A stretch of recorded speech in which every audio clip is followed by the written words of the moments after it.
It's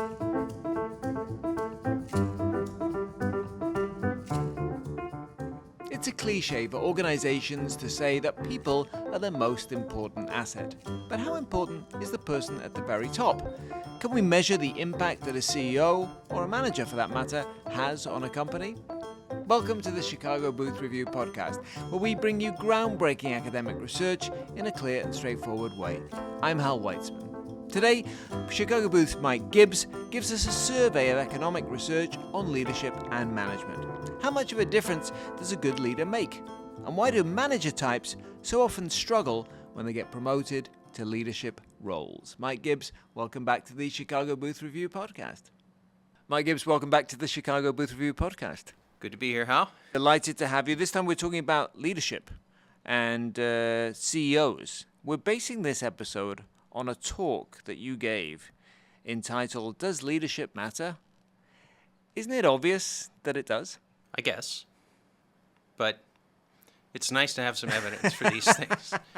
And what's interesting is that economists are starting to study this question. And we tend to look at things in a different way. We collect data and we do statistical analysis. And that's a complement to traditional methods of field interviews and things like that.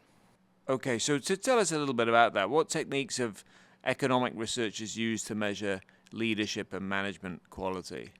There's a bunch of different methods that economists are getting pretty creative. One of the earliest ones is a little morbid. This is asking what happens to stock price if a CEO dies unexpectedly. So that's a surprise. How does the market react to that? If the stock price doesn't change, that suggests the CEO was irrelevant to firm value. Another way to do it is that's for CEOs. A lot of this research is not about CEOs directly, but about other kinds of leaders, managers, supervisors. So another strain of research collects personnel records from a company. We get measures of employee productivity. We know who their supervisor is. And then we can measure the effect of the supervisor on employees by exploiting the fact that supervisors sometimes get reassigned to a different group of employees, or employees get reassigned. So we see multiple pairings of the same person with different supervisors, for example. Another approach is to use employee surveys, such as surveys about how they feel about their supervisor and the quality of the management that they receive from them. There is another CEO study that I'm aware of, and this is one where some researchers had CEOs or their personal assistants fill out time use diaries about how they spent their time. And then they categorized those, and then they did statistical analysis of those to try to uncover patterns. Wow. Okay. Well, I'm sorry. I was going to say I want to hear more about when a CEO, as you say, it is very morbid, but talking about when a CEO dies suddenly in office. What are the findings of that research? What effect does that have on stock prices? On average, the stock price falls several percent, which is kind of reassuring that CEOs matter and improve firm value. Right. There's exceptions, of course. And I have one study of CEOs who were founders of a company. This is a sample of 200 Asian firms. What we found is if the founder died unexpectedly, stock price actually went up on average. Okay. Maybe they'd stayed around a little too long. Grandpa should have passed on the firm to someone else or something like that. So there's some variation, but the by and large the pattern is if the CEO unexpectedly dies or retires or something like that, stock price falls. Yeah, I was going to say, is that the same if the CEO unexpectedly leaves? Not necessarily, because it depends on what circumstances. It does, yeah, but we should expect exactly the same thing in most cases. A notable exception was when Steve Ballmer surprised Microsoft and Wall Street by announcing he was going to retire unexpectedly. And Microsoft's stock price went up by several $1 billion that day. That was kind of embarrassing for him, I guess. Which makes sense. I mean, you sort of think that even if a CEO isn't that great, frankly, it's going to have some effect on the organization when the leadership suddenly isn't there, right? So that tells us something, as you say, about leadership and not just about the individuals. The other thing that you talked about is that CEO characteristics and personal lives can have significant effects on a company. What characteristics or personal aspects have academic studies linked to company performance? Yeah, I teach an elective on corporate governance, and I go through these kinds of issues because there's some really interesting literature out there on this. And also from my personal experience in a couple of board cases, this is an issue that has come up for me. So I challenge my students to ask themselves, if you were a director, what characteristics of the CEO's personal life should you be paying attention to? And normally we think that's kind of distasteful, that's a matter of privacy and so forth and so on. So let's talk about some examples. First of all, let's forget personal life for a minute.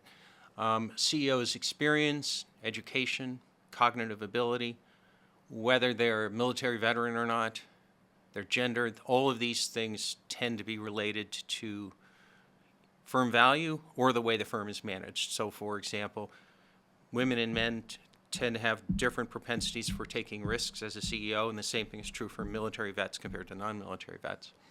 In terms of personal lives, there's a really interesting research. Some of it was done by Abby Smith, our amazing accounting professor. So, for example, if a CEO suddenly buys a large house, a mega mansion, or a yacht, or starts driving around in Ferraris or buying expensive toys, stock price tends to fall. You know, it looks like they're enjoying their life instead of focusing on their work. If a CEO has have they done the opposite and seen which CEOs, driving a beat-up minivan like I do? Well, good for you. Well, I'm not a CEO. No, that's fair But enough. Maybe you should is be. that a good sign? Yeah, I don't know. I guess the implication would be it would tend to be, right?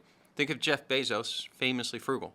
In fact, frugal is one of the leadership principles. Apart from when he got married, but yes. Well, that's when he's not CEO anymore. Aha. There you go. Yeah. Other personal characteristics or personal life, characteristics of CEOs' personal lives didn't matter. If a CEO has a death of a spouse or a child, stock price falls.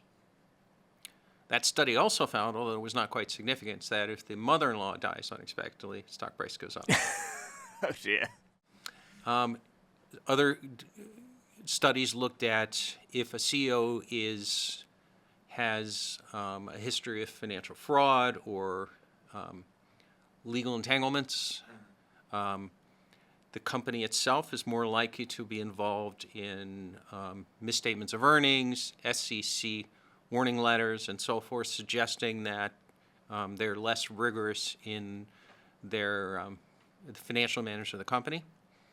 Other research looked at whether CEOs got entangled in substance abuse or marital infidelity, and sure enough, these things are negatively associated with stock value. So I come back to these and think these are things that we would really not like to... You're talking about when it's not known about, or you're talking about when once it becomes known? Once it becomes known. And some of these studies look at reactions of stock price. Others look at what effect is there on accounting measures, such as profitability. Does it fall afterwards?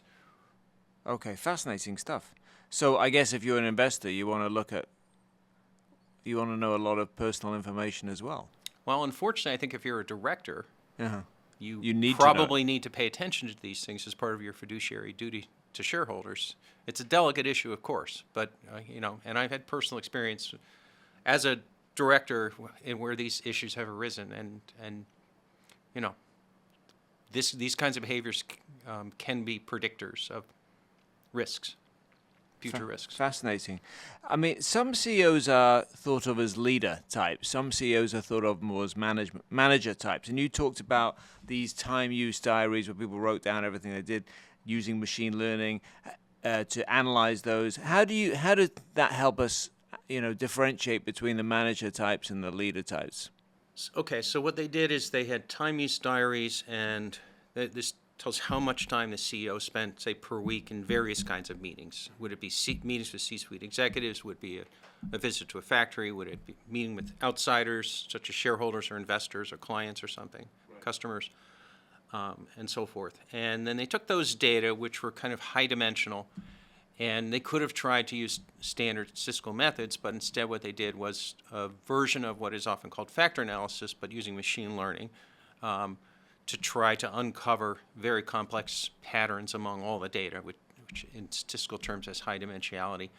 In order to do so, they had to start with an underlying statistical model that the algorithm could try to estimate, in effect. And they had a very simple one, which is, let's assume that CEOs behavior in running their companies falls on a spectrum from one extreme to another extreme. So in some sense, just a two-dimensional. Obviously, things are a lot more complicated than that, but that's what they did. And they ran their algorithm and concluded that one way to think about this is the spectrum is between CEOs who emphasize management more or leadership more. So management CEOs tended to spend more time visiting factories, getting involved in operational issues, having small group meetings with employees or something like that. Most of the meetings tend to be with people inside the organization, whereas leader CEOs were more hands-off on those operational issues. We're spending more time with C-suite executives, people outside the organization. So, you might say taking more of a strategic role as opposed to an operational role. And so they can go through their diaries, work out what they're doing, and work out what kind of a leader they are. And you pointed out in your talk that the leader CEO style is more prevalent in productive, profitable, larger, multinational, public, R&D intensive type firms. Why is that? How do you explain that? Maybe that's what a CEO is supposed to be doing. I guess the way I think about it is that manager one feels more like what we often call a COO, Chief Operating Officer. Right. You think about Steve Jobs and Tim Cook. When Steve Jobs came back to Apple the second time and was successful as a CEO, he had been a failure the first time. I think a lot of what happened there is he had a COO to take care of the internal operating of the business, operational efficiencies, and so forth and so on. And he was really good at strategic vision, sort of high-level product design decisions, and also as an external brand for the company with investors, with customers as well. Okay, and now when Tim Cook takes over, does that mean in your assessment, did he change his style, or is he now the manager? I'm not an expert on Tim Cook, but it doesn't feel like he's changed his style much. And we see, Apple is doing very well, but its innovation has more or less stalled. So, Mike, in the first half, we talked about this dynamic of the sort of leader CEO versus the manager CEO. Would all companies benefit from having a leader rather than a manager? The authors of the study I've been talking about do make that argument. Their analyses suggest that when companies have a CEO who behaves more in the leader style rather than the manager style, they tend to perform better, and their simulation suggests that would be true even for firms which have more of a manager style. And what they further argue then is, why don't all firms adopt the leader style? That it's a relatively scarce resource, suggesting it's not something you can adopt and train yourself in. So it's more valuable, and every company would like to have that leader style, but not every company can afford that because they're competing in the market for talent against other companies. Okay, so there's fewer leader type CEOs around. Yeah. Do they tend to jump around from company to company? Like, if you hire internally, are you more likely to get a manager? Yeah, I think that's probably true. And this came up a little bit earlier when you talked about the difference between Steve Jobs and Tim Cook. But there is a lot of research, isn't there, about the psychological profiles of C-suite candidates that reveals distinct traits, different types of behaviors for CEOs, COOs, and CFOs. What are some of those characteristics? I don't think there's a lot of research, unfortunately. We'd love to get more, but the research I'm most familiar with was done by Steve Kaplan here at Booth with colleagues. And they collected data from an executive recruiting firm, which companies, private equity firms or whatever, might hire when they're looking for a candidate for a C-suite job. It's called GH Smart, and this is an unusual form of data. What GH Smart does is they'll charge $10,000 or more to the company to assess someone. So how you're a candidate for CEO. You're going to come into GH Smart. We're going to spend 4 hours interviewing you, charging $10,000 or more. We're going to write a 40-page analysis of your behavioral traits. Okay. So what Steve and his co-authors did is they collected those data, which end up producing 30 different measures of behaviors, if you will, or personality traits. I'm a little reluctant to use that word because I'm not a psychologist, and I don't want that may have a precise meaning that I don't intend. So the challenge then is, what do you do with these 30 measures for all these CEOs to make sense of them? And they used a statistical technique called factor analysis. And the idea there is assume there's some underlying personality profile of C-suite executives. There's a small number of dimensions, and we can't observe those directly. These are what a statistician would call latent variables. But what we can observe is outcomes that were created by the CEO's personality and behaviors, and we can then use those measures, these 30 measures in this case, through some statistical methods called factor analysis, to try to uncover the underlying true traits, the latent variables. And so they do that, and what you end up with is you have a small number of measures of, I'll just call it personality informally, of the CEOs. And each of those, in this case, they came up with 4. The statistics said this is a pretty good model of, describing the variance in our data here. They came up with 4 dimensions. And for each of those 4 dimensions, many of the different 30 measures contributed to that dimension. So might have a positive effect or a negative effect depending on which one. And so what you have to do then is, this is more art than science, you have to look at the list of these 30 measures that we have and which ones are working with each other, positively or negative, to create one of these underlying psychological traits. And then you have to interpret it.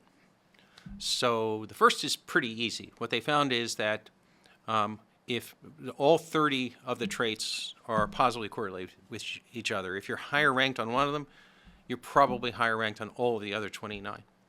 And in fact, all of those contributed to the first and most important factor that explains the most of the variance in the data. And so they just call that general ability. And that one actually makes sense because other researchers found that, for example, entrepreneurs tend to have general ability. They tend to be a jack of all trades rather than a master of none, right? If you're an entrepreneur, you have to do a little bit of everything. And in some sense, that's also true for a CEO. But it also is consistent with research that finds that CEOs who have higher cognitive ability tend to perform better, or their companies tend to perform better. So there's just this sort of general bandwidth effect. The second measure is one they called execution. And so some of the 30 measures were associated with someone who is focusing more on being proactive, aggressive, focusing on efficiency and things like that. And others had a negative relationship with that measure, and they tended to be ones that we think of as related to interpersonal skills. So they interpreted that, they call it execution, but the opposite of it, they call it interpersonal. Again, this is art rather than science. The third they called charisma, and the opposite of that is analytical. As a triple alumnus of the University of Chicago, this one kind of feels, very close to home here. We're really high in the analytical, maybe not so much on the charisma. Go Maroons. Anyway, and then the last one they call creativity or strategy as opposed to organizational. So what they find is that CEOs tend to be high in general ability. They tend to be executives, so proactive, focused on getting results done. They don't tend to be analytical. They tend to be stronger on charisma. Steve Jobs is an excellent example of that.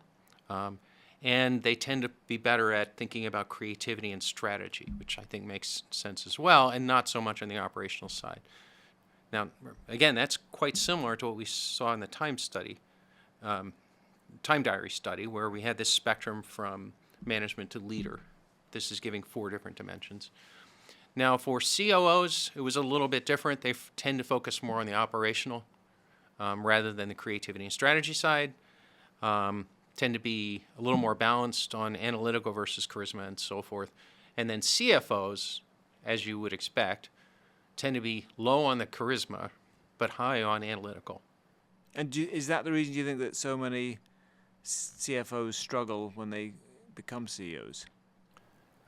And not many become CEOs, too. Right, not many become, and then or maybe they're not seen as potential CEOs because they're not given they don't have the ability to show the other skills that they could show because they're in that kind of role that requires more analytical type thinking. Is that fair?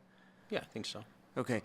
So there's a related question, though. Is this nature or nurture? Right. I mean, does that mean some people just have I can't answer that with these studies. Charisma, yeah. I think that's definitely true, and I think it's difficult to change personalities. My wife's been trying to do that with me for 30 years. Well, I mean, it's failed. but it does suggest that things that got you to the CFO, to the C-suite, but in a non-CEO position, are not the things that make you the CEO. And if you become CEO, you may struggle to adapt because of your lack of charisma or perceived charisma or whatever else. And similarly for COO to CEO, although the leap is not as dramatic as it would be for CFO. Right. I want to move on to talk about managers, because you said we're not just talking about CEOs, we're not just talking about leaders, but managers. And managers matter too.